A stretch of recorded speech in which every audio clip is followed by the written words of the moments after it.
I have fought the banks and I have won. But I was lucky because I was in a position where I was able to broadcast to the world what had happened to me.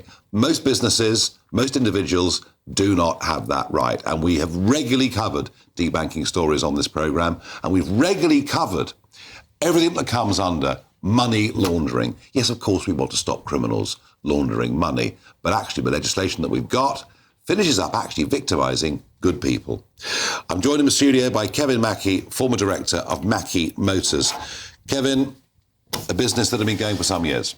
Yeah, my parents started the business, Nigel, in the 70s. Very successful business. We employed 75 people, had won many national awards. We've been presented with 3 global awards by Renault in Paris over the years. Very successful business. And what happens?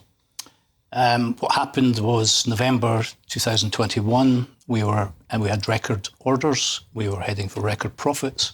And overnight, our supply chain was cut off and nobody would talk to us. Because you were accused, basically, of doing something wrong in terms of money laundering. Was that not checking the source of funds of your customers, or what was it? No, we'd done a loan which was verified by our auditors, and they'd written 3 times to RCI Bank explaining the structure of the loan.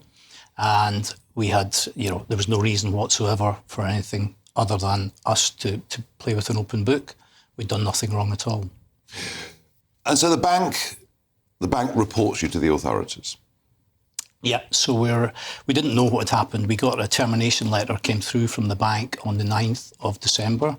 Nobody had talked to us for 2 weeks. Termination letter came through saying we were terminating you, basically debanking you on 7 days' notice with no reason required to be given. They wouldn't talk to us. And this was, but they were accusing you of laundering money, basically. They'd had a suspicion that we had laundered money, and yet we now led to believe that they had reported that on the 23rd of November, and 7 days had passed. We have never been investigated by the NCA and never been asked any questions. Using the internet without a VPN, a virtual private network, is a bit like taking to the road without car insurance. All it takes is one unlucky moment to cost you a lot of cash. This video's sponsor is Private Internet Access. They are the VPN to help keep you safe.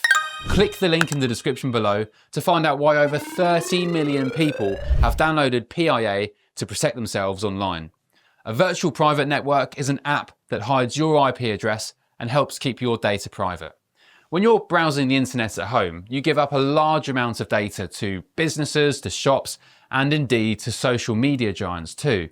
Hackers have the ability to steal your personal data with ease, including sensitive information such as passwords, keystrokes, and even your personal photos. Private Internet Access helps protect your personal data by encrypting your internet connection to keep your data out of the hands of cyber criminals. And it's not just hackers either to be concerned about. Information can be censored too. When Canada passed their C18 bill, social media giants decided to ban news content on their platforms. But PIA can protect your ability to consume the news and content you love. Private Internet Access is available for Windows users, Mac OS, Android, Linux, iOS, and you can use one PIA subscription to protect an unlimited amount of devices. And we've got a huge GB News discount for you too. Click the link in this video's description and you'll get a massive 83% off PIA. That's under £2 a month, the price of a coffee, and you'll get an extra 4 months completely free on top. Also, there's a 30-day money-back guarantee too. Visit piavpn.com/GB News to start protecting yourself digitally today. And once you've been reported to the National Crime Agency, getting a new bank account with anybody else is impossible. More or less impossible, yeah, correct. Yeah. So what happened after that? You just had to cease business, or? Yeah, so we kept trying to get somebody to engage. I wrote to them. I'd said, look, you've called this wrong. Please engage. Please give me a chance. I'll send you any information you want. Our auditors will send you whatever you want. Please engage. They refused to talk. They actually refused me to be on our premises when they came to do a stock audit. There was nothing missing. The RCI was paid all the money they were due, and basically destroyed the business overnight. And 75 people have lost their jobs. So I moved fairly quickly to get a friendly dealer because I could see that if they didn't give us a supply, we had an issue. So this was probably a week before Christmas, because bearing in mind that our sales executives were commission-based, so they had to be selling. So when the supply was cut off, our technicians in the workshop needed to be repairing vehicles, and they were bonus-driven. So they basically strangled the business. So I was left with no option, basically, to fire sale it to protect the jobs. And in the end, the National Crime Agency come back and say nothing to see here. Nothing. They've never approached me once. They've never. Well, if they found something wrong, you'd have known about it, wouldn't you? Absolutely. You would have. And this is, Kevin, one thing I've learned about this, for a business or an individual, had you ever considered, I know, being wise after the event and all that, but had you ever considered having other bank accounts? I mean, you were operating here through RCI Bank. Had you considered having other bank accounts with different firms?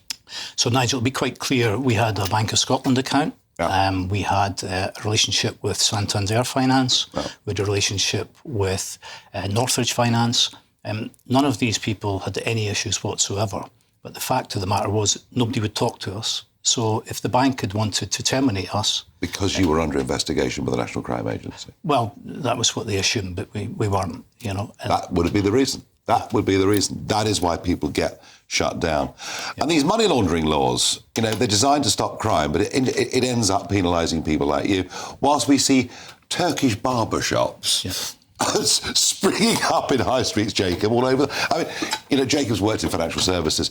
These stories are horrid. They're terrible. And the law is awful. I used to give in my own firm a money laundering lecture. And what I would say was really straightforward. If you've got any suspicion, however bogus, report it, because if you don't and you're wrong, you face years in prison. If you report it, all the responsibility is passed from you onto somebody else. And therefore you've got a system where they get tens of thousands of reports every year of money laundering, the overwhelming majority of which are false. Because if you don't, I think it's 7 years in prison.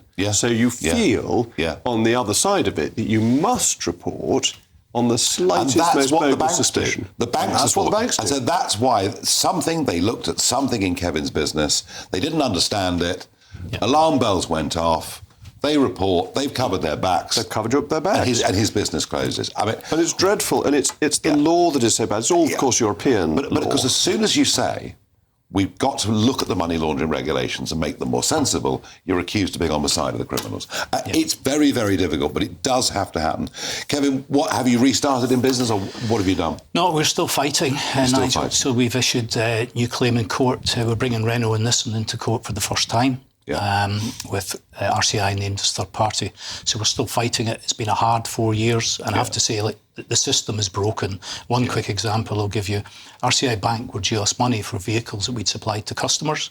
They hadn't paid us. I went to the FCA and said to them, we've got an issue. They said, go to the police. I went to the police. The police said, go to the FCA. Yeah, I know. I went back to the FCA and they said, go to Citizen Advice. FCA, so waste of space. They're supposed to be the regulator. They're supposed to be on your side. They're not. Kevin, thank you for coming and sharing the story. It's an awful story. Sadly, there are quite a lot of Kevins out there. This has happened to so many people. And since my debanking, I've been written to by so many of you. If I can help Kevin or anybody else, if I'm in a position to, I certainly will.